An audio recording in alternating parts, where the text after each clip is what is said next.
जय श्री हरि। श्रीमद्भागवत महापुराणम अष्टमः स्कंधः अथ षष्ठोऽध्यायः।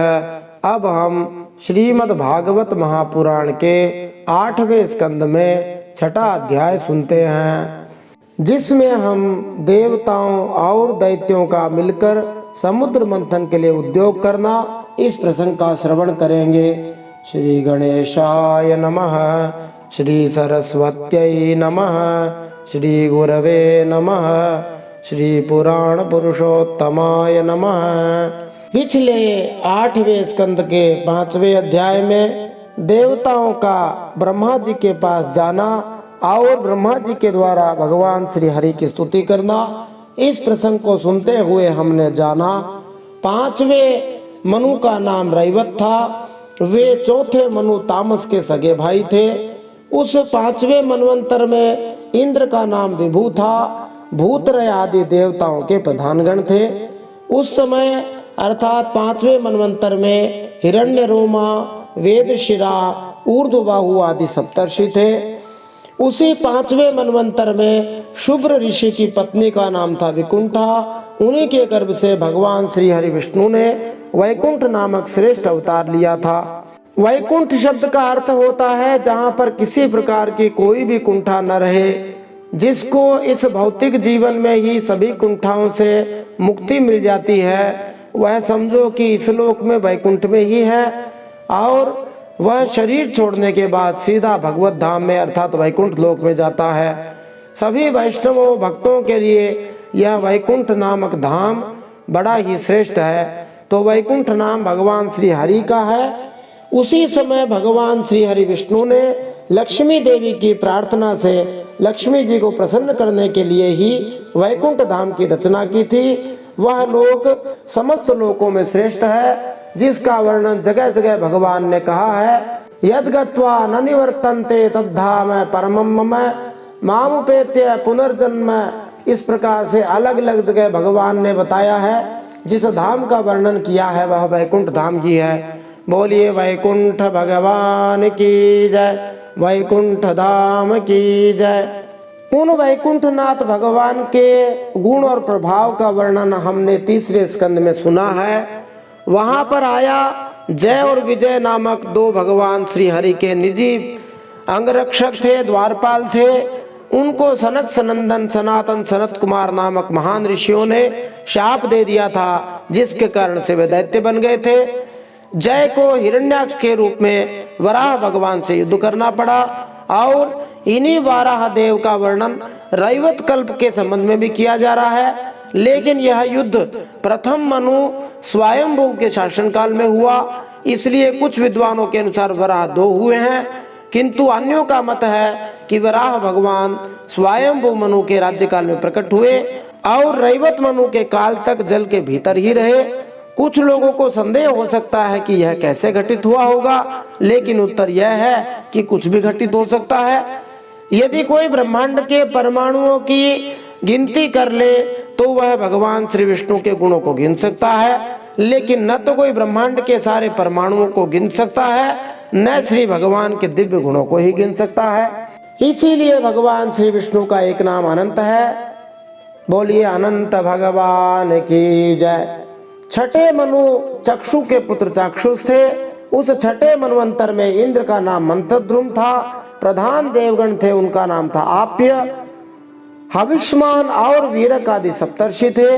उसी छठे मनवंतर में भगवान श्री हरि विष्णु ने वैराज की पत्नी संभूति के गर्भ से अजित नामक अंशावतार ग्रहण किया था, तथा वे ही श्री हरि अजित भगवान कच्छप रूप धारण करके मंदराचल की मथानी के आधार बने थे। तो छठे मनवंतर में भगवान श्री हरि विष्णु ने अजित नाम से अवतार लिया था। बोलिए अजित भगवान की जय। भगवान श्री हरि का प्रसिद्ध जो कच्छप अवतार है, जिसको कूर्म अवतार कहते हैं, जिसके नाम से व्यास देव जी ने अलग से एक पुराण लिखा हुआ है, कूर्म पुराण, वह कूर्म अवतार कच्छप अवतार भी छठे मनवंतर में हुआ था। उसी समय समुद्र मंथन की घटना हुई थी और भी समुद्र मंथन के समय भगवान ने कई अवतार लिए थे। भगवान ने मोहिनी रूप से भी अवतार लिया था, भगवान ने धन्वंतरी रूप से भी अवतार लिया था, और भी कई प्रकार से भगवान ने सभी की सहायता करके कई अवतार लिए थे। बोलिए कच्छप भगवान की जय। इस प्रकार समुद्र मंथन की अमृत प्राप्ति की जो घटना है वह लगभग कम से कम 10 करोड़ वर्ष से 40 करोड़ वर्ष पुरानी होनी चाहिए। वर्तमान 7वां मनवंतर चल रहा है। एक मनवंतर में 71 बार सतयुग, त्रेता, द्वापर, कलयुग ये चारों बीत जाते हैं। अभी तक 28वां कलयुग चल रहा है, माने 28 बार सतयुग, त्रेता, द्वापर बीत गए और कलयुग भी बीत गया, 28वीं बार चल रहा है। इस प्रकार से देखा जाए तो अभी तक इस मनवंतर के 10 करोड़ वर्ष बीते हैं, और पिछले मनवंतर का यदि आरंभ से लिया जाए तो कम से कम जो वर्ष बैठता है वो 10 करोड़ और अधिक से अधिक 40 करोड़ बैठता है, क्योंकि एक मनवंतर 30 करोड़ वर्ष का होता है।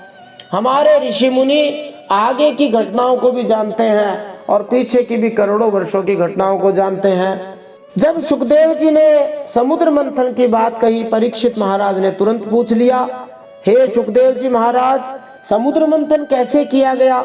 उन्होंने मन में विचार किया कि कलयुग के जो प्राणी होंगे बड़े ही अतार्किक, या कह सकते हैं कि अपने आप को बहुत ज्यादा तार्किक समझने वाले होंगे, और वे कहेंगे कि समुद्र भला कोई दही छाछ है जिसको मथा जा सकता है।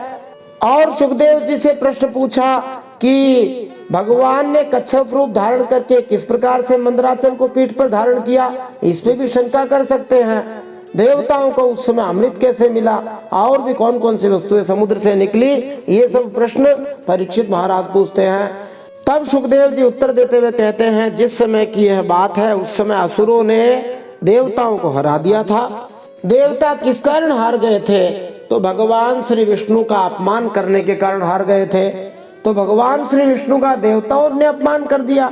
हाँ जी, कब कर दिया? विष्णु पुराण में कथा आती है, एक बार दुर्वासा जी भगवान श्री हरि विष्णु का दर्शन करने के लिए वैकुंठ लोक गए।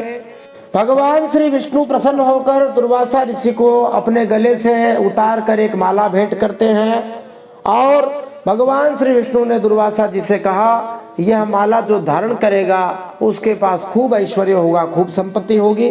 दुर्वासा जी वो माला गले में डालकर चले। रास्ते में देवराज इंद्र मिले। दुर्वासा जी सोचे, हम तो त्यागी वैरागी महात्मा हैं, हम इस माला का क्या करेंगे? तो सामने से जब इंद्र आते दिखे तो सोचा ये इसके पात्र है, क्योंकि ये देवताओं के भी राजा हैं, सबका कल्याण करने वाले हैं। इसलिए दुर्वासा जी ने वह माला देवराज इंद्र को दे दी।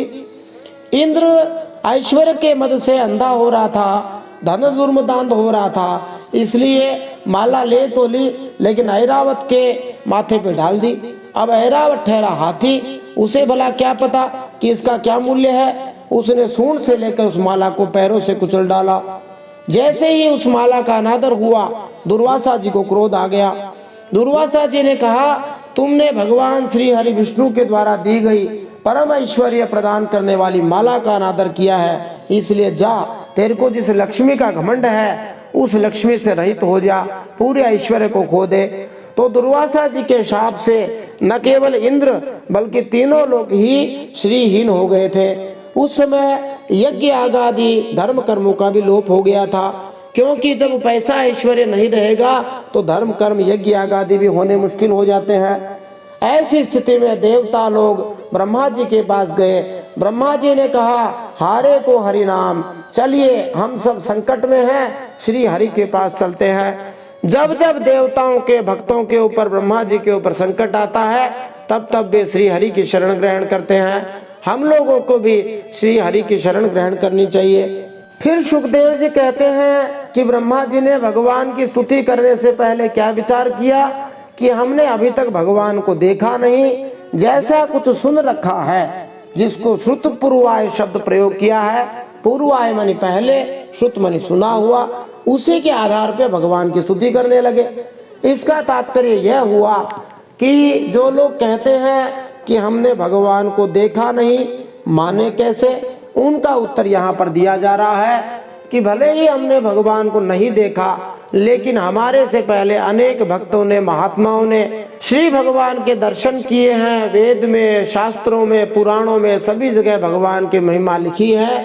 उस महिमा को प्रामाणिक संतों, महात्माओं के मुख से सुन करके हम उन भगवान के बारे में अनुमान लगा सकते हैं। और साधारणतया जब कोई व्यक्ति कहीं पर गया हुआ ना हो तो वो सुन करके ही आगे बढ़ सकता है, नहीं तो वो आगे बढ़ ही नहीं सकता। जैसे आजकल के ज़माने में मोबाइल में कोई मैप चलाता है जीपीएस के माध्यम से, तो जैसे ही मैप चलाता है वो उसको कहती है आगे मुड़ो, दाएं मुड़ो, बाएं मुड़ो, इधर जाओ, उधर जाओ, इतनी दूर है, उतनी दूर है।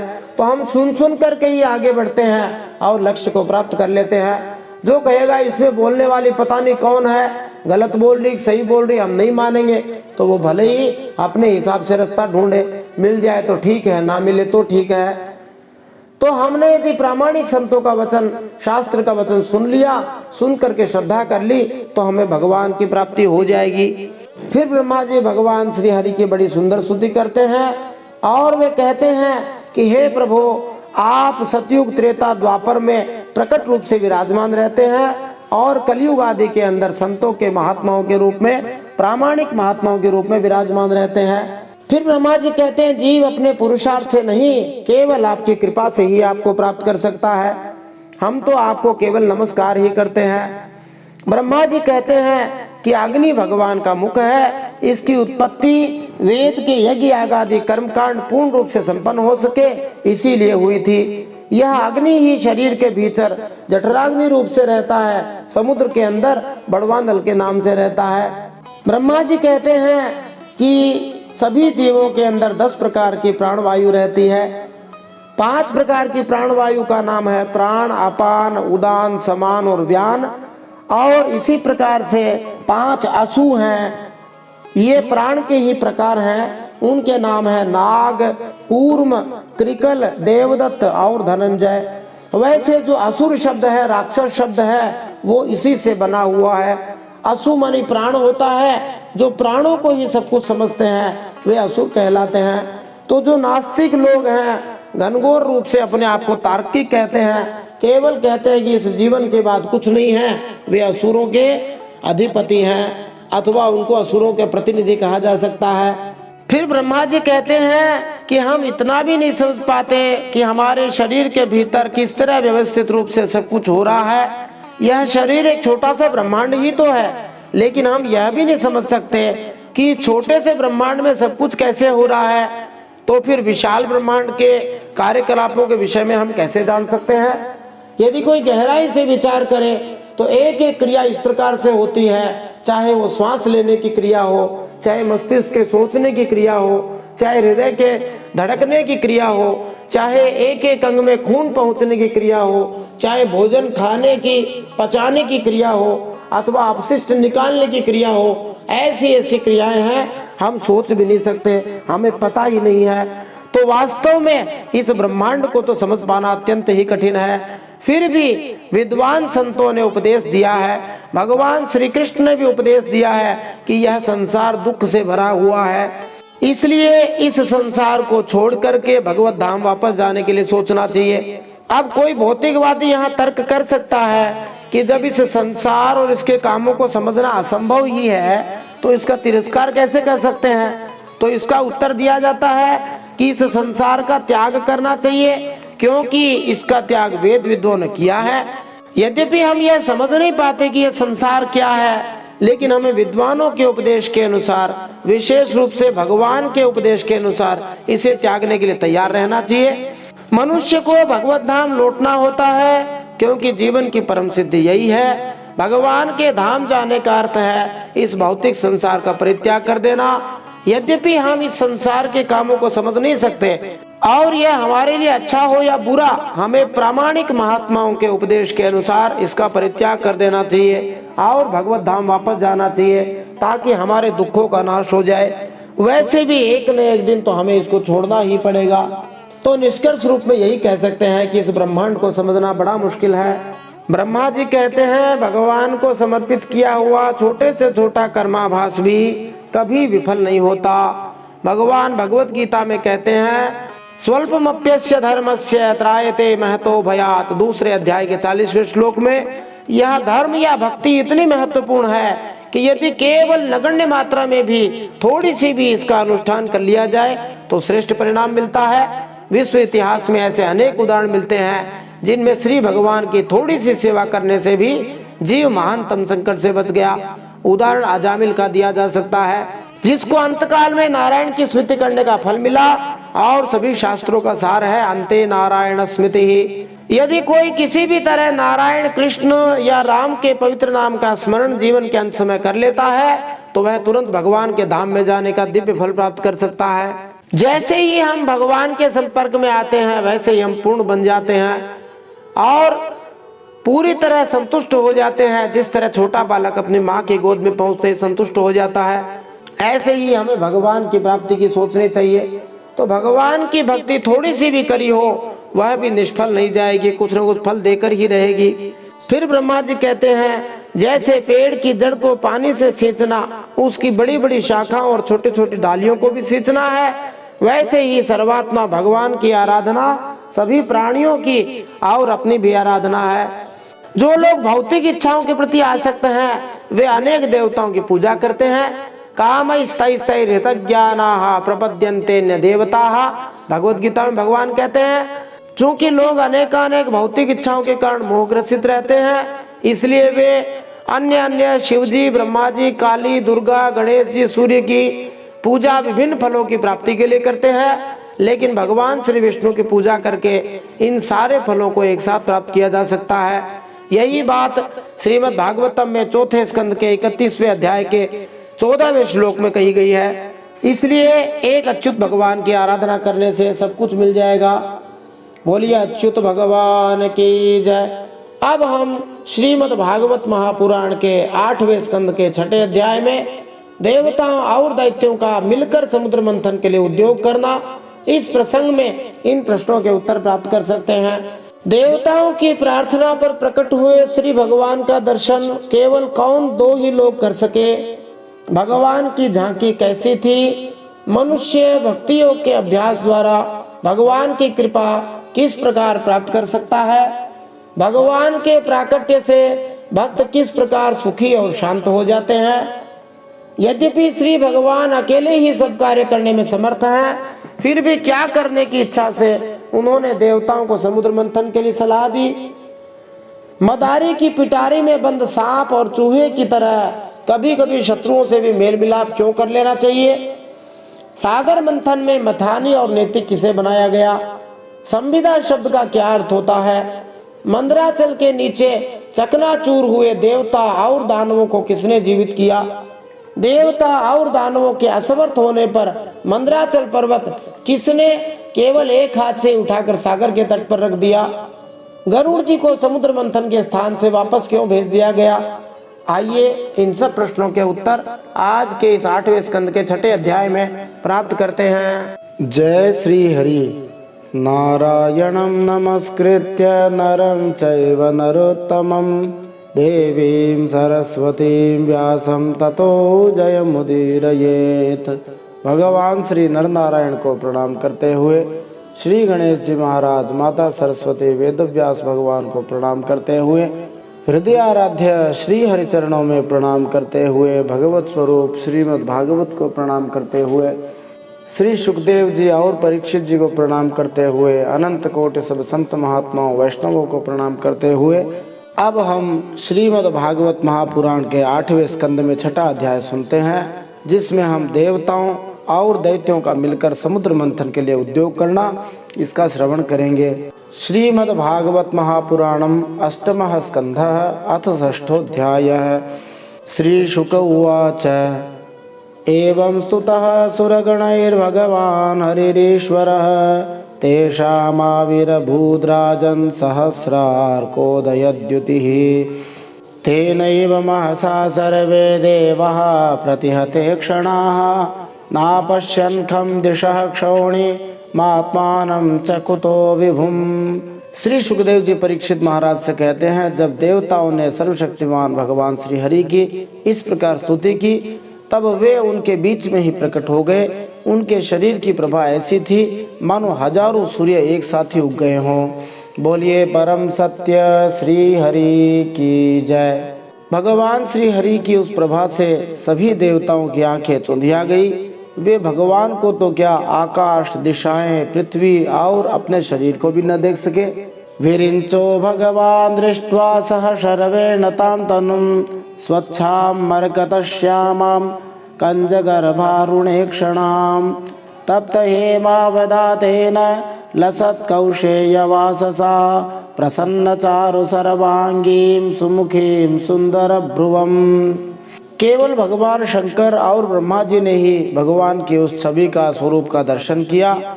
बड़ी ही सुंदर झांकी थी। मरकत मणि पन्ने के समान स्वच्छ श्यामल शरीर है। कमल के भीतरी भाग के समान कोमल कोमल नेत्रों में लाल लाल डोरियां और चमकते हुए सुनहरे रंग का रेशमी पीतांबर। सर्वांग सुंदर शरीर के रोम रोम से प्रसन्नता फूट पड़ती थी। धनुष के समान टेढ़ी भुहें और बड़ा ही सुंदर मुख। महामणि किरीटेर केयूराभ्याम च भूषिताम कर्णाभरण निर्भात कपोल श्री मुखम्बुजाम कांची कलाप वलय आरनु पुरुषोभिताम कौस्तुभाभरणाम लक्ष्मीं बिभ्रतीं वनमालिनीं। भगवान श्री हरि के सिर पर महामणिमय किरीट, मुकुट और भुजाओं में बाजूबंद थे। कानों के झलकते हुए कुंडलों की चमक पड़ने के कारण कपोल और भी सुंदर हो उठते थे, जिससे भगवान का मुख कमल खिल उठता था। कमर में करधनी की लड़ियां, हाथों में कंगन, गले में हार और चरणों में नूपुर शोभायमान थे।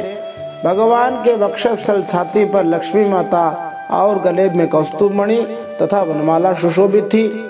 तो जो कौस्तुभमणि समुद्र से निकली है, वह कौस्तुभमणि तो भगवान के हृदय में पहले से ही विराजमान है। वे तो केवल लीला ही करते हैं। सुदर्शनादिभिः स्वास्त्रैर् मूर्तिमद्भिरुपासितां तुष्टावदेव प्रवरः सशर्वः पुरुषं परं सर्वामरगणैः साकं सर्वांगैरवनिं गतैः। भगवान के निज अस्त्र सुदर्शन चक्र महाराज मूर्तिमान होकर उनकी सेवा कर रहे थे। सभी देवताओं ने पृथ्वी पर गिरकर साष्टांग प्रणाम किया। फिर सारे देवताओं को साथ लेकर भगवान शंकर और ब्रह्मा जी परम पुरुष भगवान की स्तुति करने लगे। फिर ब्रह्मा जी उपजाति छंद के अंदर स्तुति करते हैं। ब्रह्मोवाच अजात जन्मा स्थिति संयमाय गुणाय निर्वाण सुखार्णवाय अणोरणिम्ने परिगण्य धाम्ने महानुभावाय नमो नमस्ते। श्री ब्रह्मा जी ने कहा, जो जन्म, स्थिति और प्रलय से कोई संबंध नहीं रखते, जो प्राकृत गुणों से रहित हैं एवं मोक्ष स्वरूप परमानंद के महान समुद्र हैं, जो सूक्ष्म से भी सूक्ष्म हैं और जिनका स्वरूप अनंत है, उन ऐश्वर्यशाली भगवान को हम लोग बार बार नमस्कार करते हैं। इस श्लोक में अपरिगण्य धामने शब्द अत्यंत महत्वपूर्ण है। श्री भगवान के द्वारा विभिन्न अवतारों में प्रकट होने की कोई सीमा नहीं है। ये सारे अवतार सनातन, आनंदमय तथा ज्ञान से परिपूर्ण होते हैं। रूपम तवैतत्पुरुषर्षभेज्यं श्रेयोर्थिभिर्वैदिकतान्त्रिकेण योगेन धातः सहनस्त्रिलोकान् पाश्याम्यमुस्मिन् नुह विश्वमूर्तौ। ब्रह्मा जी कहते हैं, हे पुरुषोत्तम, अपना कल्याण चाहने वाले साधक वेदों में कहे गए एवं पांचरात्र में कहे गए विधि से आपके इसी स्वरूप की उपासना करते हैं। मुझे भी रचने वाले प्रभु, आपके इस विश्वमय स्वरूप में मुझे समस्त देवगुणों के सहित तीनों लोग दिखाई दे रहे हैं। वैदिक मंत्रों का कथन है, यस्मिन् विज्ञाते सर्वम विज्ञातम भवति। जिन परमात्मा को जानने के बाद सब कुछ जान लिया जाता है। जब भक्त अपने ध्यान में श्री भगवान का दर्शन करता है या जब वह उनका साक्षात दर्शन करता है, तब वह इस ब्रह्मांड के भीतर की प्रत्येक वस्तु को जान लेता है। निस्संदेह उस भक्त के लिए कुछ भी अज्ञात नहीं रहता। इस संसार की प्रत्येक वस्तु उस भक्त को पूरी तरह प्रकट हो जाती है जिसने श्री भगवान के दर्शन कर लिए हैं। विश्वमूर्तौ शब्द संकेत करता है कि श्री भगवान के स्वरूप में प्रत्येक वस्तु स्थित है। जो उनकी पूजा करने में समर्थ है वह प्रत्येक वस्तु को उनमें और प्रत्येक वस्तु में उनको देख सकता है। त्वयि अग्र आसीत् त्वयि मध्य आसीत् त्वयि अन्त आसीत् इदमात्मतन्त्रे त्वमादिरन्तो जगतोऽस्य मध्यं घटस्य मृत्स्नेव परः परस्मात्।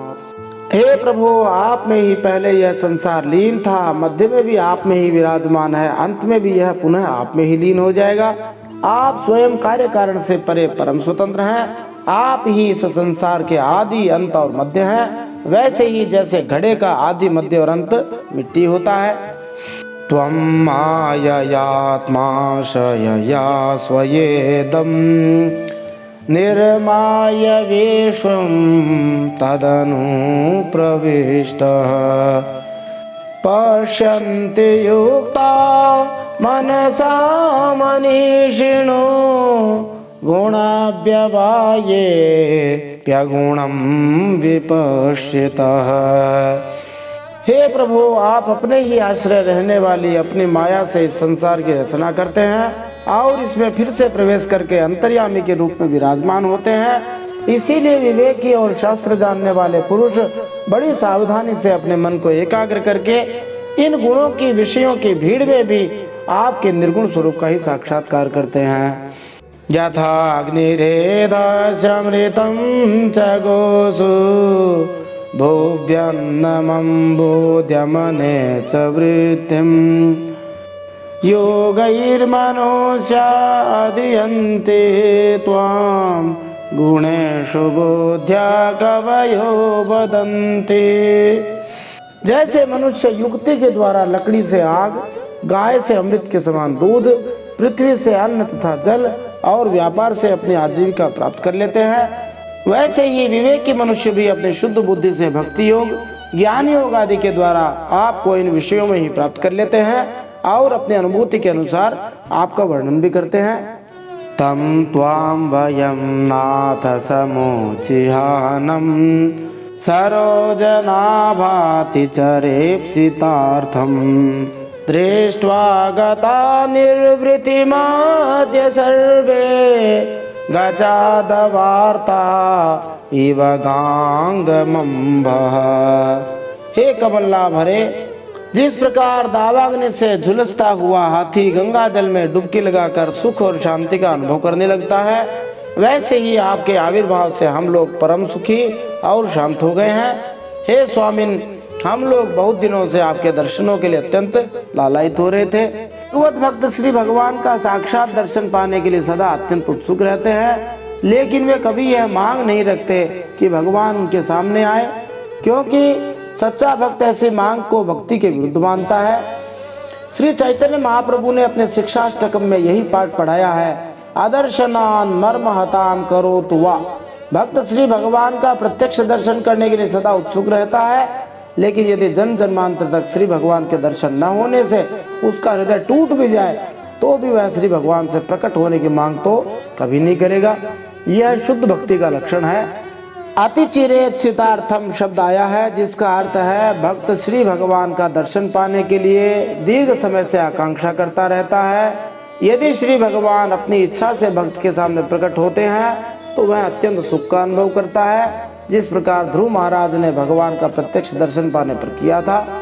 शुद्ध भक्त चाहे श्री भगवान का दर्शन कर सके या नहीं, वह सदैव इस आशा से श्री भगवान की सेवा भक्ति करता है कि कभी न कभी वे उस पर प्रसन्न होकर प्रकट होंगे, जिससे उसे उनका साक्षात दर्शन हो सकेगा।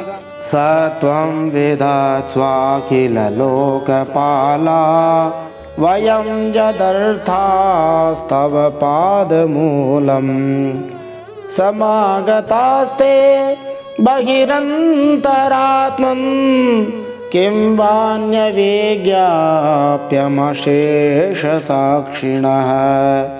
आप ही हमारे बाहर और भीतर के आत्मा हैं। हम सब लोकपाल जिस उद्देश्य से आपके चरणों के शरण में आए हैं उसे आप कृपा करके पूर्ण कीजिए। आप सबके साक्षी हैं, अतः इस विषय में हम लोग आपसे और क्या निवेदन करें। अहं गिरित्रश्च सुरादयो ये दक्षादयोग्ने रिवके तवस्ते किं वा विदामे पृथक् विधाता विधत्स्वशं नो द्विजदेव मंत्रम। हे प्रभु, मैं शंकर भगवान, अन्य देवता, ऋषि और दक्षादि प्रजापति सब के सब अग्नि से अलग हुई चिंगारी की तरह आपके ही अंश हैं, अपने को आपसे अलग मानते हैं। ऐसी स्थिति में प्रभु हम लोग समझ ही क्या सकते हैं। ब्राह्मण और देवताओं के कल्याण के लिए जो कुछ करना आवश्यक हो उसका आदेश आप ही दीजिए और आप वैसा स्वयं कर भी लीजिए। इस श्लोक में द्विजदेव मंत्रम शब्द महत्वपूर्ण है। मंत्र शब्द का अर्थ है जो भौतिक संसार से उद्धार करता है। इस संसार से केवल द्विज मनि ब्राह्मण तथा देव मनि देवता ही भगवान के आदेश के अनुसार मोक्ष पा सकते हैं।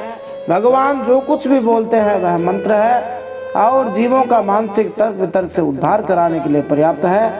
सारे बद्ध जीव जीवन संघर्ष में लगे हुए हैं। इस संघर्ष से मोक्ष सर्वोच्च लाभ है, लेकिन भगवान से मंत्र प्राप्त किए बिना मोक्ष असंभव है।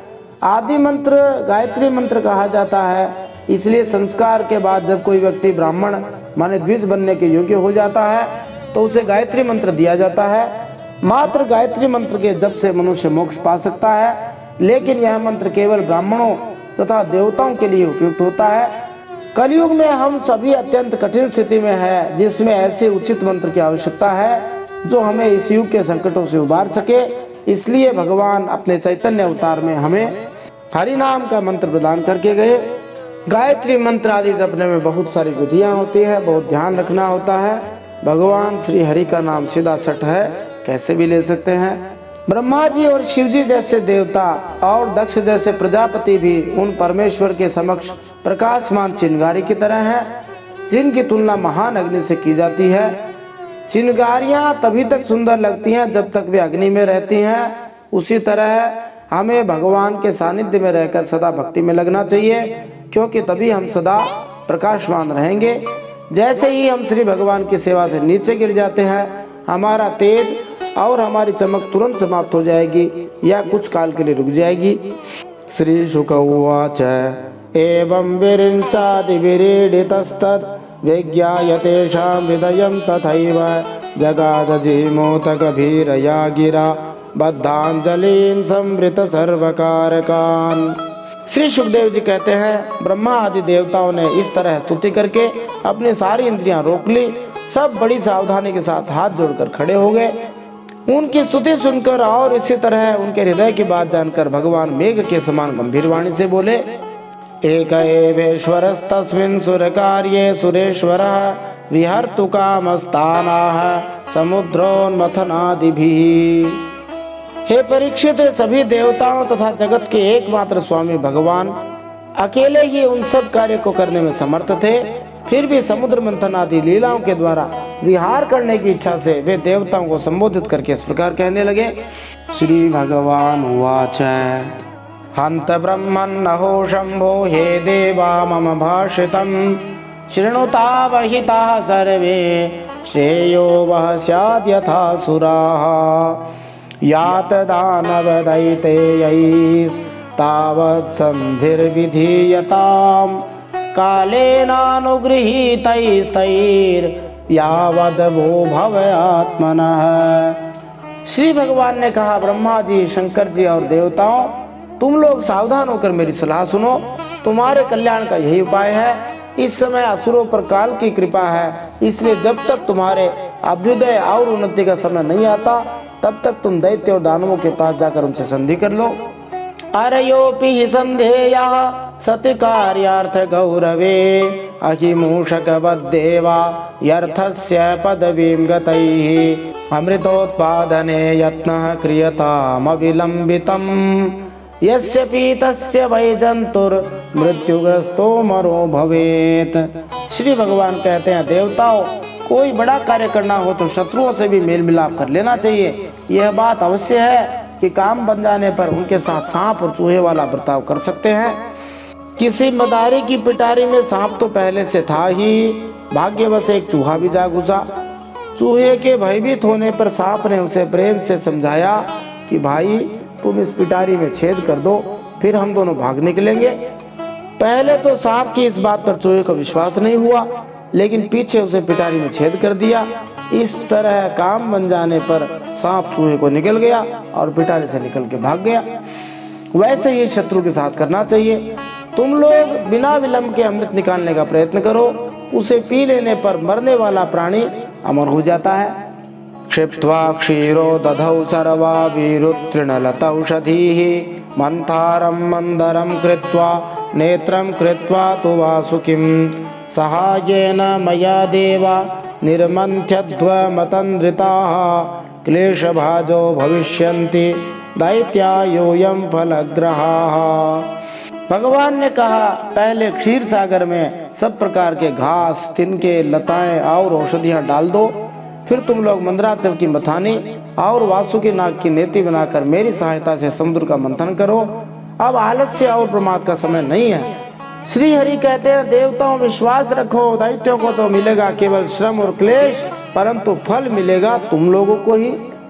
ऐसा प्रतीत होता है कि जब दूध में सभी प्रकार की औषधियां, लताएं, तृण तथा वनस्पतियां डालकर दूध को मथा जाता है, जिस तरह मक्खन निकालने के लिए दूध को मथा जाता है, तो वनस्पतियों तथा औषधियों के सक्रिय तत्व दूध से मिल जाते हैं। उसके परिणाम स्वरूप अमृत मिलता है। योयम तदनुमोदध्वम यदिच्छन्त्यसुरः सुराः न संरम्भेण सिद्ध्यन्ति सर्वेऽर्थाः सान्त्वया यथा न भेतव्यं कालकूटात् विषाज्जलधिसंभवात् लोभः कार्यो नवो जातु रोषः कामस्तु वस्तुषु।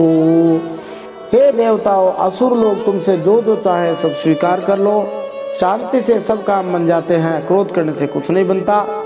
पहले समुद्र से कालकूट विष निकलेगा, उससे डरना नहीं है। और किसी भी वस्तु के लिए कभी भी लोभ नहीं करना चाहिए। पहले तो किसी वस्तु की कामना ही नहीं करनी चाहिए, परंतु यदि कामना हो और वह पूरी न हो तो क्रोध तो करना ही नहीं चाहिए। तो एक प्रकार से भगवान सावधान कर रहे हैं कि इस संसार सागर में यदि हमें कुछ प्राप्त करना है तो काम, क्रोध, लोभ इनसे बच के रहना पड़ेगा। जब हम संसार में कुछ प्राप्त करना चाहेंगे तो पहले विष निकलेगा। विष का अर्थ होता है निंदा आदि कार्य हो सकते हैं, लेकिन जब धैर्य से मंथन करते रहेंगे तो अमृत की प्राप्ति हो जाएगी, जीवन हमारा अमर हो जाएगा, परमात्मा तत्व की प्राप्ति हो जाएगी। सबसे बड़ा लाभ यही है। श्री शुक उवाच इति देवान् समादिश्य भगवान् पुरुषोत्तमः तेषामन्तरतधे राजन् स्वच्छन्दगतिरीश्वरः अथ तस्मै भगवते नमस्कृत्य पितामहः भवश्च जग्मतुः स्वं स्वं धामोपेयुर्बलिं सुराः। श्री सुखदेव जी कहते हैं, देवताओं को यह आदेश देकर पुरुषोत्तम भगवान उनके बीच में ही अंतर्धान हो गए। वे भगवान सर्वशक्तिमान एवं परम स्वतंत्र जो ठहरे, उनकी लीला का रहस्य कौन समझे। भगवान के चले जाने पर ब्रह्मा जी और शंकर भगवान ने फिर से भगवान को नमस्कार किया और वे अपने अपने लोकों को चले गए। फिर इंद्र आदि देवता राजा बलि के पास गए। दृष्ट्वारीनप्य संयत्तान् जातक्षोभान् स्वनायकान् न्यषेधद्दैत्यराट् श्लोक्यः सन्धि विग्रह कालवेत् ते वैरोचनिमासेनं गुप्तं चासुरयूथपैः श्रिया परमया जुष्टं जिताशेषमुपागमन्। देवताओं को बिना अस्त्र शस्त्र के सामने देखकर दैत्य सेनापतियों के मन में बड़ा क्षोभ हुआ। उन्होंने देवताओं को पकड़ना चाहा, लेकिन दैत्यराज बलि संधि और विरोध के अवसर को जानने वाले थे एवं पवित्र कीर्ति से संपन्न थे। उन्होंने दैत्यों को वैसा करने से रोक दिया। वैदिक शिष्टाचार कहता है, गृहे शत्रुमपि प्राप्तम विश्वस्त मकुतो भयम। जब शत्रु अपने विपक्षी के घर जाए तो उनका स्वागत इस तरह से होना चाहिए कि वे यह भूल जाएं कि दोनों पक्षों में शत्रुता है। बलि महाराज संधि करने तथा युद्ध करने की कला में कुशल थे, इसलिए उन्होंने देवताओं का ठीक से स्वागत किया। यद्यपि उनके सेना नायक विक्षुब्ध थे। इस तरह का व्यवहार पांडवों तथा कुरुओं के युद्ध के समय भी प्रचलित था। दिन के समय कौरव तथा पांडव पूरे बल से लड़ते थे, लेकिन जब दिन ढल जाता, शाम हो जाती, तो वे एक दूसरे के शिविरों में मित्रों की तरह जाते और उनका स्वागत भी उसी रूप में होता था। ऐसे मैत्रीपूर्ण मिलापों में एक शत्रु दूसरे को मुंहमांगी वस्तु भी देते थे, ऐसी पद्धति थी। फिर देवता लोग बलि महाराज के पास पहुंचे। बलि ने तीनों लोगों को जीत लिया था। वे सभी संपत्तियों से सेवित एवं असुर सेनापतियों से सुरक्षित होकर अपने राज सिंहासन पर बैठे हुए थे। महेंद्र श्लक्ष्णया वाचा सांत्वयित्वा महामतिः अभ्यभाषत तत्सर्वं शिक्षितं पुरुषोत्तमात् तदरोचत दैत्यस्य तत्रान्ये ये सुराधिपाः शंबरोरिष्टनेमिश्च ये च त्रिपुरवासिनः। बुद्धिमान इंद्र ने बड़ी मधुर वाणी से समझाते हुए राजा बलि से वे सब बातें कही जिनकी शिक्षा स्वयं भगवान ने उन्हें दी थी। जब भगवान ही गुरु बन गए फिर कौन हरा सकता है। वह बात दैत्यराज बलि को जच गई। वहां बैठे हुए दूसरे सेनापति शंबर, अरिष्टनेमि और त्रिपुर निवासी असुरों को भी यह बात बहुत अच्छी लगी। इस श्लोक से प्रकट होता है कि उच्च लोकों में भी इस लोक में व्याप्त राजनीति, राजनय, ठगी की प्रवृत्ति, दो पक्षों के बीच पाए जाने वाले व्यक्तिगत तथा सामाजिक समझौते पाए जाते हैं।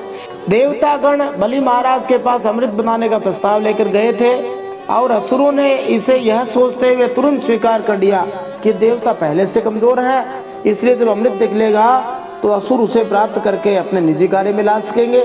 निस्संदेह देवताओं के भी मनोभाव ऐसे ही थे। अंतर इतना था कि भगवान श्री विष्णु देवताओं के पक्ष में थे क्योंकि वे उनके भक्त थे, जबकि असुर उनकी कोई परवाह नहीं करते थे।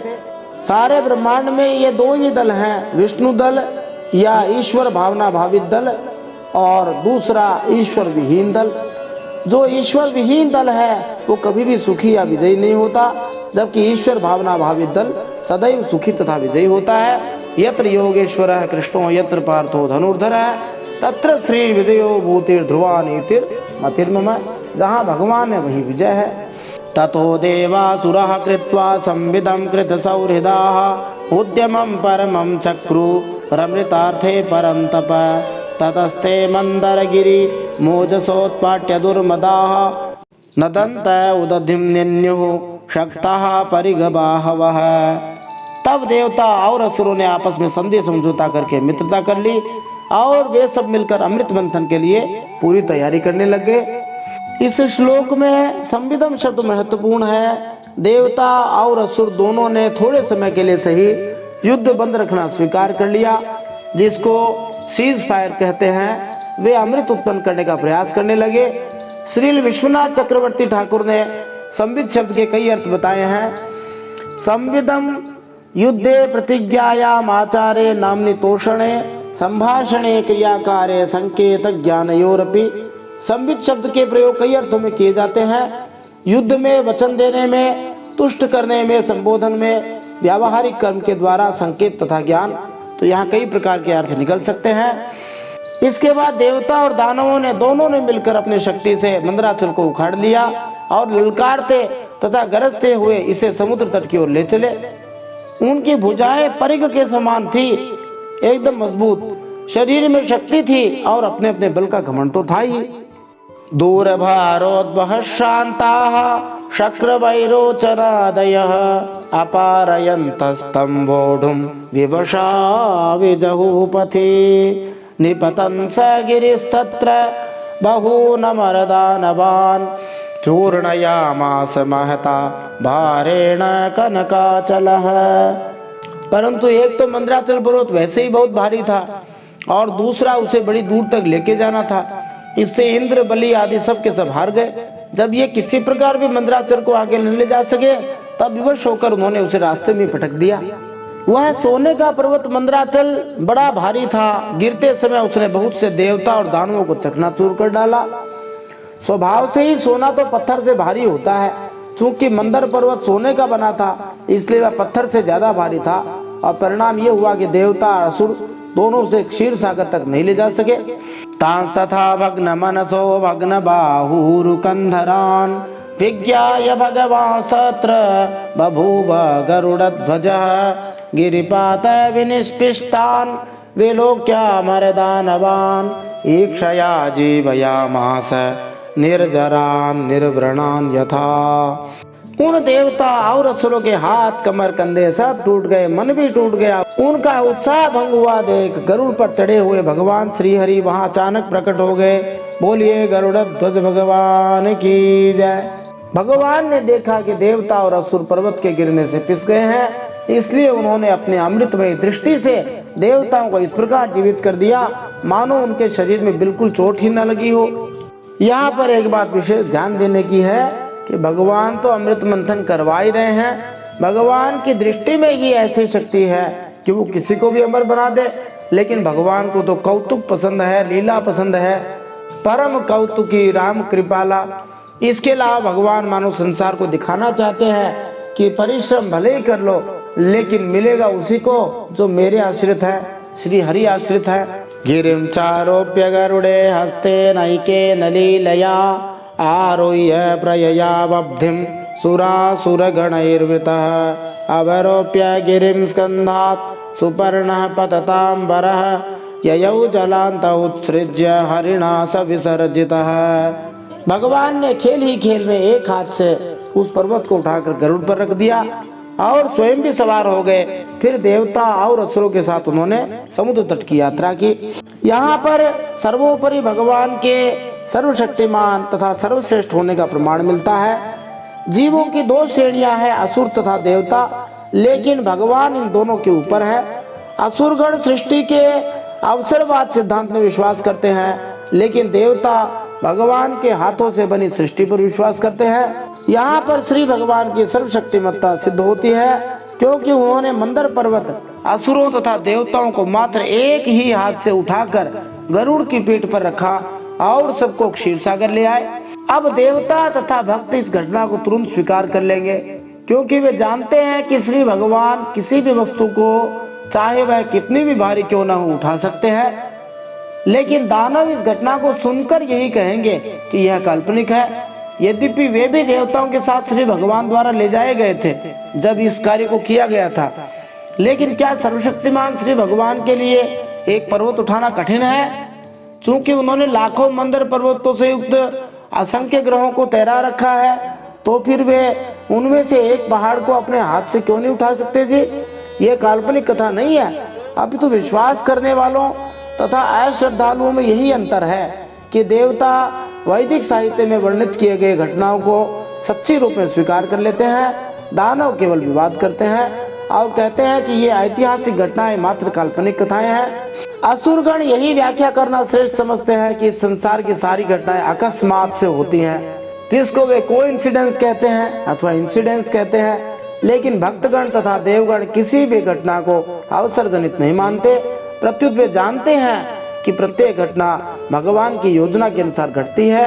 देवों तथा दानवों के बीच यही अंतर है। पक्षीराज गरुड़ जी ने समुद्र के तट पर पर्वत को उतार दिया। फिर भगवान के विदा करने पर गरुड़ जी वहां से चले गए। श्री भगवान ने गरुड़ को उस स्थान से चले जाने का आदेश इसलिए दिया क्योंकि सर्पराज वासुकी, जिसे मंथन के लिए रस्सी बनाया जाना था, गरुड़ की उपस्थिति में वहां नहीं जा सकता था। भगवान श्री विष्णु के वाहन गरुड़ शाकाहारी नहीं है, वे बड़े बड़े सांप खा जाते हैं। वासुकी महासर्प होने के कारण पक्षियों के नायक गरुड़ का सहज भोज्य होगा, इसलिए भगवान श्री विष्णु ने गरुड़ से चले जाने को कहा, जिससे मथानी के रूप में मंदर पर्वत से समुद्र का मंथन करने के लिए वासुकी को लाया जा सके। ये सब भगवान की अद्भुत व्यवस्थाएं हैं। भाग्यवशात कुछ भी घटित नहीं होता। पक्षी की पीठ पर मंदर पर्वत उठाना, उसे सही सही स्थान पर रखना किसी के लिए भी कठिन होगा, चाहे वे देव हो या असुर, लेकिन भगवान के लिए कुछ भी करना संभव है। जैसा कि इस लीला से स्पष्ट है, श्री भगवान को एक ही हाथ से पर्वत उठाने तथा उनके वाहन गरुड़ को सभी देवों और दानवों को ले जाने में कोई कठिनाई नहीं हुई। श्री भगवान योगेश्वर कहलाते हैं क्योंकि वे सर्वशक्तिमान हैं। यदि वे चाहें तो किसी भी वस्तु को रूई से भी हल्का तथा ब्रह्मांड से भी भारी बना सकते हैं। जो लोग श्री भगवान की लीलाओं में विश्वास नहीं करते, वे यह नहीं बता सकते कि घटनाएं किस तरह घटित होती हैं। दैव या संयोग जैसे शब्दों का प्रयोग करके वे अविश्वसनीय विचारों की शरण लेते हैं। कुछ भी आकस्मिक नहीं होता है, सब भगवान द्वारा किया जाता है। जैसा कि स्वयं श्री भगवान श्रीमद् भगवत गीता में 9वें अध्याय के 10वें श्लोक में पुष्टि करते हैं। मया दक्षेण प्रकृति सूयते सचराचरम। संसार में जितनी भी क्रियाएं या प्रतिक्रियाएं होती हैं सब भगवान की अध्यक्षता में होती हैं। भगवान अद्भुत कार्य करते हैं, असुरगण उनकी शक्ति को समझते नहीं, इसलिए वे सोचते हैं कि वे आकस्मिक हैं। बोलिए श्रीमद् भागवत महापुराण की जय। परम सत्य श्री हरि की जय।